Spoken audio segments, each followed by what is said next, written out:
জীবনে এক একটা ফেজ এমন অপমানজনক হয়ে ওঠে যেন মনে হয় জুতো মুখে নিয়ে গরম পিচের ওপর হেঁটে যেতে হবে।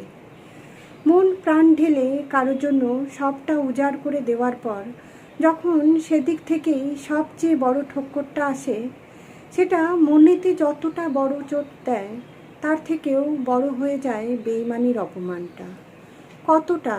কতটা চোট পেলে মানুষ 180 ডিগ্রি ঘুরে গিয়ে স্বার্থপরের মতো আচরণ করে, সেই হিসাব অন্য কারো কাছে না থাক, নিজের কাছে থাকে।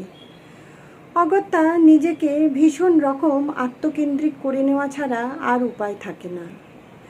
এই আত্মকেন্দ্রিকতার ঘেরাটোপ সহজে কেউ ডিঙোতে পারে না বলেই দুনিয়া তাকে বদনাম দেয় স্বার্থপর বা অহংকারী বলে।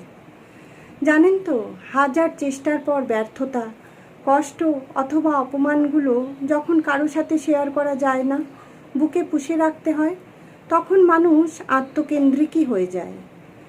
এটা স্বার্থপরতা মনে হওয়াই স্বাভাবিক, কিন্তু আদৌ তা নয়। আসলে সব স্বার্থপর মানুষ আত্মকেন্দ্রিক, তবে সব আত্মকেন্দ্রিক মানুষ স্বার্থপর হয়ে উঠতে পারে না। মানুষের থেকে বারংবার ঠকার পর একসময় সে নিজেকে নিয়ে ভীষণ ভালো থাকতে শিখে যায়। তারপর আর ভালো লাগে না লোকের ঝামেলায় জড়াতে। কিছু কথা তার মাথায় গেঁথে যায়, তার কঠিন দিনগুলো সে কিছুতেই ভুলতে পারে না, যা তাকে ফিনিক্স বানিয়েছে।